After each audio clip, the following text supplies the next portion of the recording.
invited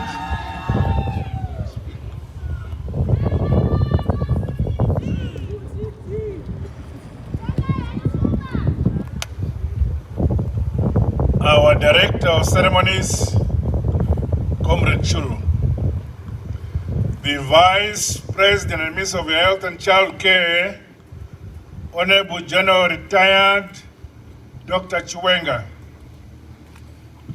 the Host Minister, Minister of Local Government and Public Works, Honorable July Moyo, Chairman of Malk Holdings International, Mr. Malk, the Minister of Finance and Economic Development, Honorable Professor Tuli Ngube, other honorable ministers who are here, senior government officials, captains of industry who are here, madzimambo edu, vandavona nokwazisai, ndavona zvemukuru wenyu Mambo Sharumbira, vava gendi ndivo president we Africa Parliament, Pan-African Parliament, yakutongwa nemwana weZimbabwe, Parliament ya Africa. Saka vacharumbira ndovati pachigaro tese ikoko. Tinotenda. I feel honored to be officiating at this groundbreaking ceremony and the launch for the Cyber City here in Mount Hampden. Allow me at this occasion to commend investors and business people such as my dear friend Mr. Mark. We have heeded my call to invest in our beautiful country, Zimbabwe. But before I go further, I would want to tell us what has brought about what we are witnessing today. In March this year, I was invited to UAE, and I was slotted to address the global exhibition in Dubai on the 14th, I think, of March this year. I pleaded with the Business Forum that Zimbabwe is open for business, and Zimbabwe is a land of great opportunities. After that address, Mr. Malk and his colleagues approached me to have further discussion. So we agreed to have dinner. Mr. Malk is chairman of a group of business people. When I say business people, I'm not talking about Toro. A group of billionaires. So we went to that dinner. I was accompanied by Professor Nube and Honorable Kest Coventry, the three of us. I took Professor Nube because he's Minister of Finance. I took Honorable Coventry Kest because Mr. Malk is an enthusiast of cricket, sports. And he assembled a group of 11, 12 top business Mongols in Dubai. I don't think I will ever assemble that group of persons again in my life.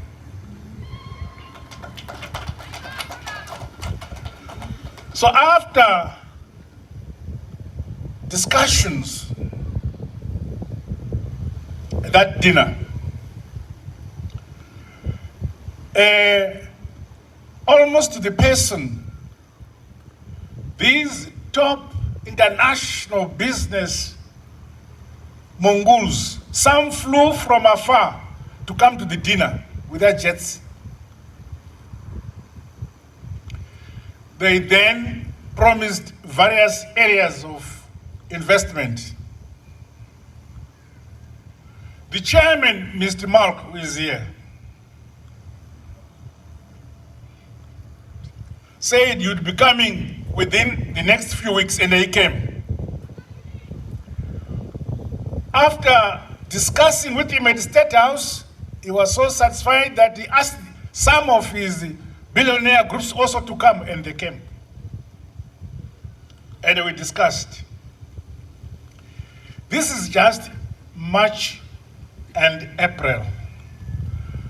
So I said to Mr. Malk, my desire is to transplant Dubai to Zimbabwe.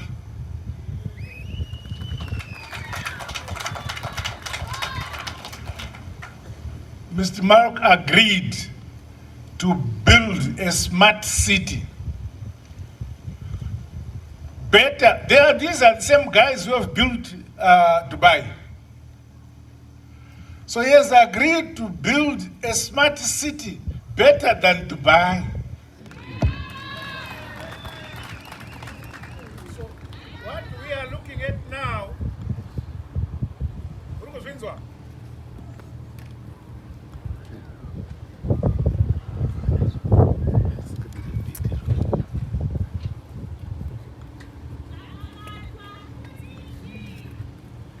hello?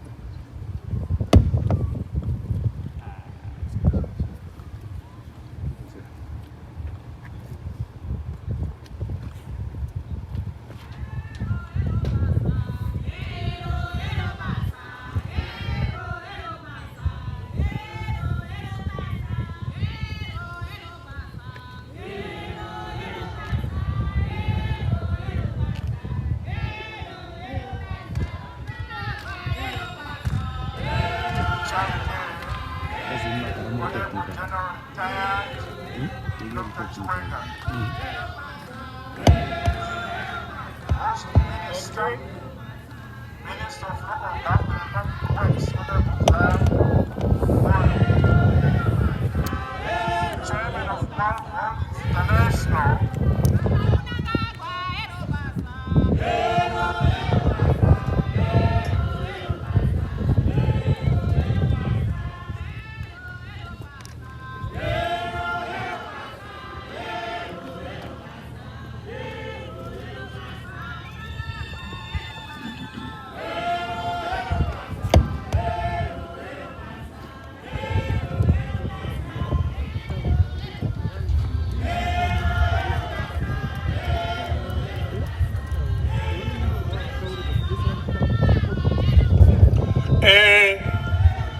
Magetse zesa dzoka angambotama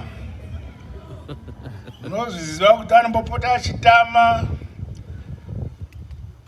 asi haasvodi kungotama nepasingafanigwi. Saka mukatenderera muchiona izvi ndo zvichavakwa pano pa-first phase.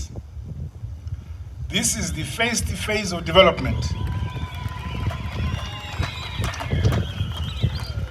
This cyber city is to be a key feature that will bring added value to our new city here. The development around here for the smart city on 15,500 hectares will be the smartest city in our region.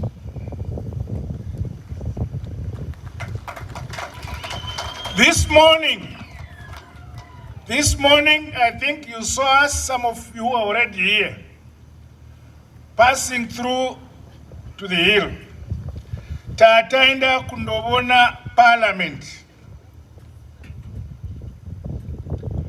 yapera a magnificent parliament on the continent of Africa.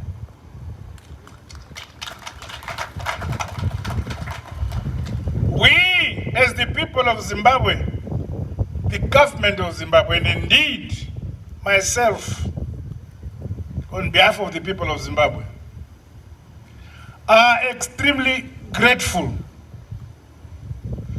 to the government of the People's Republic of China, and in particular to His Excellency President Xi Jinping. When the Second Republic came in, it was in April 2018 when I was invited by President Xi Jinping to visit China, Beijing. And besides various projects which were negotiated between the government of Zimbabwe and the government of the People's Republic of China, President Xi Jinping asked what I would want, which he would grant at political level without going through negotiations, but as a political decision. Of course, being former Speaker of Parliament myself, I was fully aware about the inadequacy of the current Parliament. So I said, we wish to have Parliament. He said, granted, we'll give you as a grant free of charge. So there is the Parliament, the most magnificent Parliament on this continent, fully furnished by the People's Republic of China. Very soon, it is finished. We are now going to put a date when we are going to commission it, and you all be invited. Waendapo ukanobonapo hauzodi kubvapo otoda kuvatapo manakira pakaita. Now, this is now being complemented by this cyber city. This new city presents various investment opportunities to both commercial and residential building development.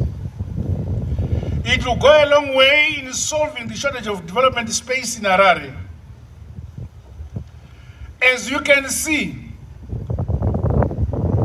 we shall have the tallest building, that tower, here in the country.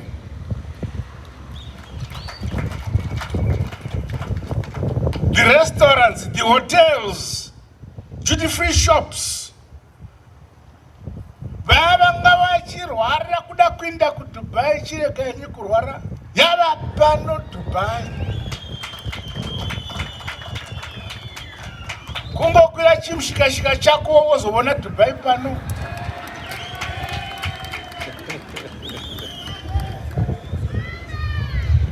Zvose zvamungafungira zvose zvinenge zviri pano. The top brands in the world will all be here. All be here.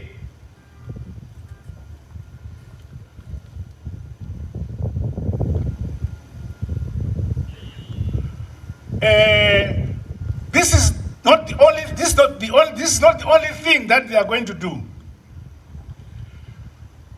The next thing which we felt is critically important for our people is the medical side, health. We need to have state-of-the-art medical centers in the country. So the Malk Group International have already assisted some of our hotels, but I said go and discuss with my Vice President, who is also Minister of Health, and find out what he wants. So Vice President, whatever you want, musaita netema vanava nemari vanoona.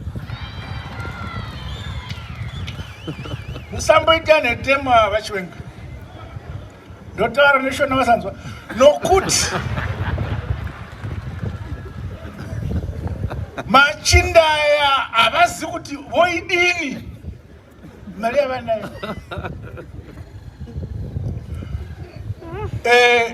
mogadzira kuti tiwane medical service systems in the country state of the art world class. Vanokwanisa kuita haaseka.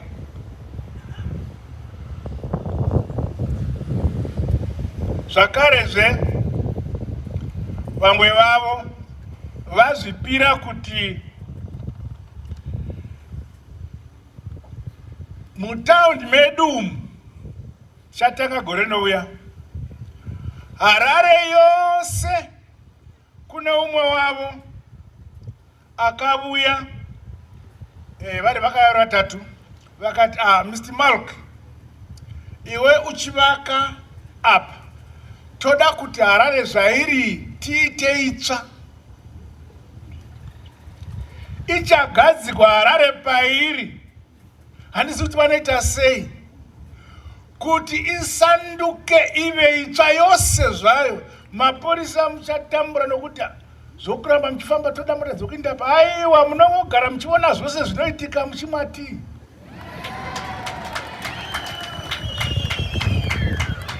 Ndo digital world iriku yavari kuunza kuno.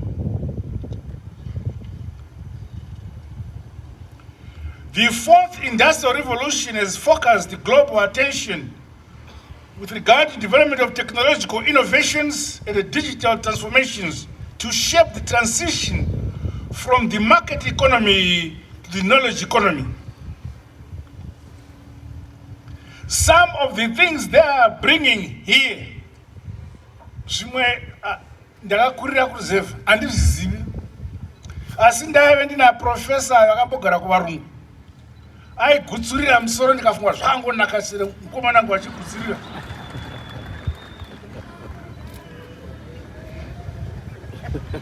We as Zimbabwe,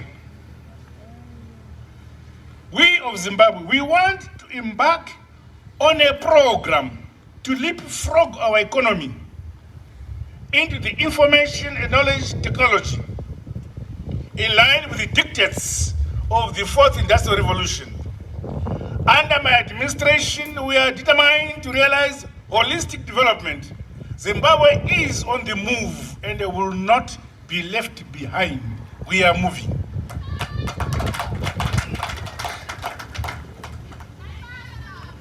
The construction of this cyber city is in line with the major tenets of the National Human Settlements Policy, including ensuring provision of an orderly and a well-built environment with requisite on-site and off-site infrastructure. Pamaona pachange pachagadzikwa rwizi madzimambo. Isu toziva kuti nzizi ndedza Mwari dzogadzikwa nemvura. Asi avanogadzira rwizi kuchagadzikwa rwizi panapa kokuti mune kuna mabhotsi muchifamba muchimwa vanomwa whisky vachimwa vanenge vachimwa mahewu vachininivo.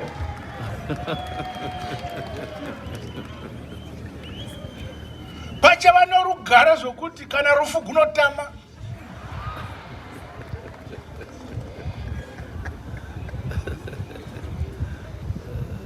So, I would want to make this message clear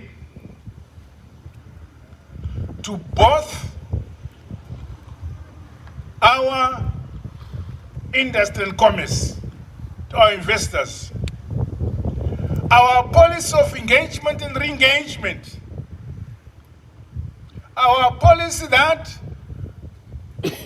we are an enemy to none, but a friend to all.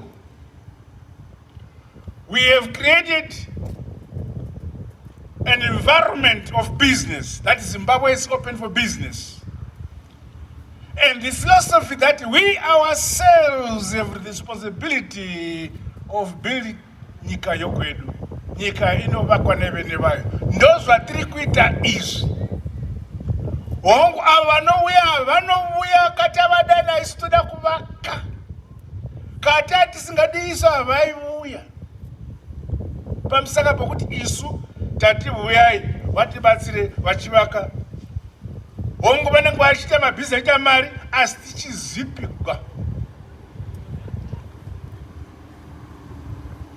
nemabasa netechnology itsva, ma-innovations, development, employment creation, transfer of technology, ndo inenge ichingoitika.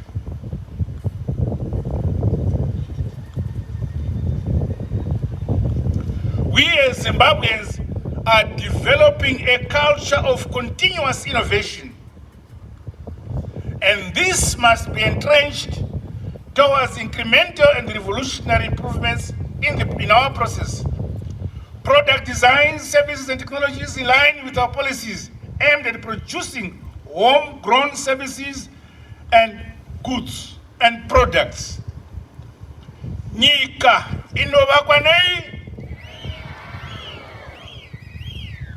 So, through progressive policies of the Second Republic, investments such as this one will continue flowing into the country, building on the engagement and engagement agenda, which my government is putting in place, and providing incentives, legislation, and overall conducive macroeconomic environment for capital to find comfort.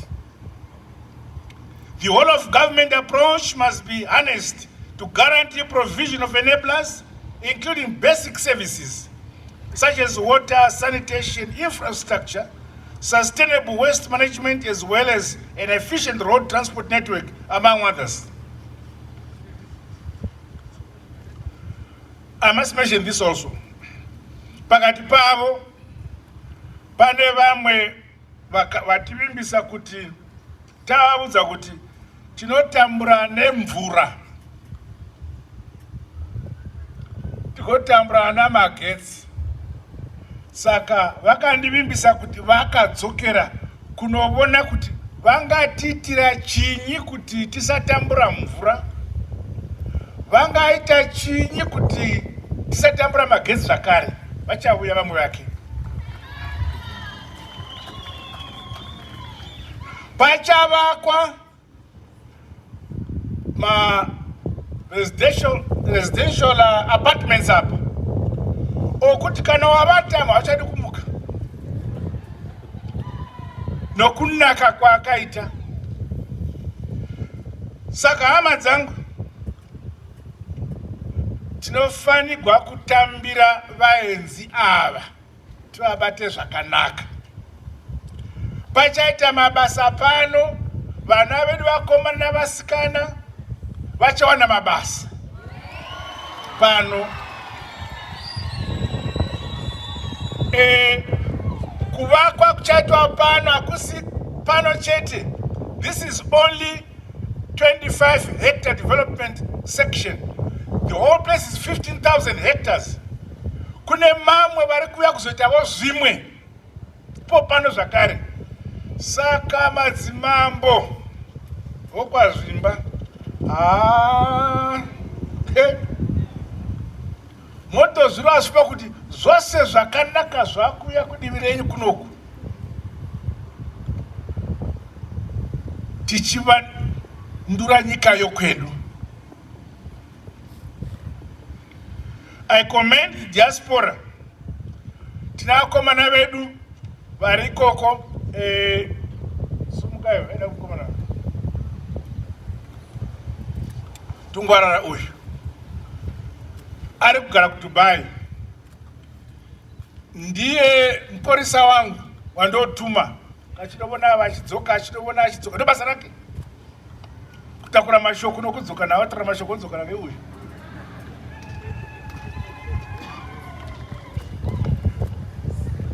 Ndiye anokwanisa zvandinotaura, anohwisisa kuti baba vari kutaura zvavakavona.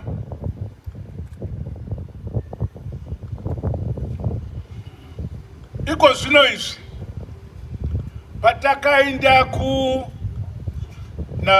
navachiwenga, takaenda kuBinga. Madzimambo eBinga akachema kuti hatina mvura. Ndikatuma uyu kuti ndanoona Mr. Malk kuti kune district yangu reBinga rati harina mvura, nganditumirewo marigi kazoda mangani. nokusoda ndikandoda 4 ndobva atumikwa. Saka iko zvino mambo umwe neumwe kubhinga mariga achabvako kana umwe neumwe ava nemvura. Tikatumira mamwe maviri akasvika ava matanhatu mariga aitumwa nouyu asi ndotuma uyu. Ndo ushamwari huripo.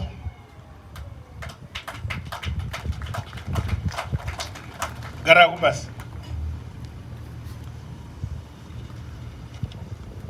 Tinoda kuti pose panapa nokutendera kwakapakaita muhwisise kuti pachaita dhorobha idzva, the city of government, kubvira kuti parliament inenge iri pano, judiciary, constitutional court, supreme court, high court zvichavakwa pano seruko. The executive, ma-office are president, Ministry of Defense, Ministry of Foreign Affairs, Ministry of Justice, zvichavakwa panapa. Nedzimba dzevakuru dzichavakwa kunuku. Saka panapa imi mabuya pano nhasi, you are the first witnesses of a vision which each one of you must pray to see this vision actualize. Ine hangu ndoziva kuti pachavakwa pagopera ndiripo ndichitarira kuti zviri kufamba zvakanaka. Asi mwina matai kuti muone zvitsva zviri kuvakwa izvi. Handidika ndinotenda tavarura, ndotenda nokuuya kwamaita, ndotendazve nokugamuchira kwamaita vaenzi vedu. Vacharamba vachingouya vachingovaka. Nyaya ingatovapo ndekuti tingazoperegwa nezvatinoda isu. Kwete ivo kuti vanoperegwa nemari zvandakaona bodo. Isu tikatoperegwa namazano.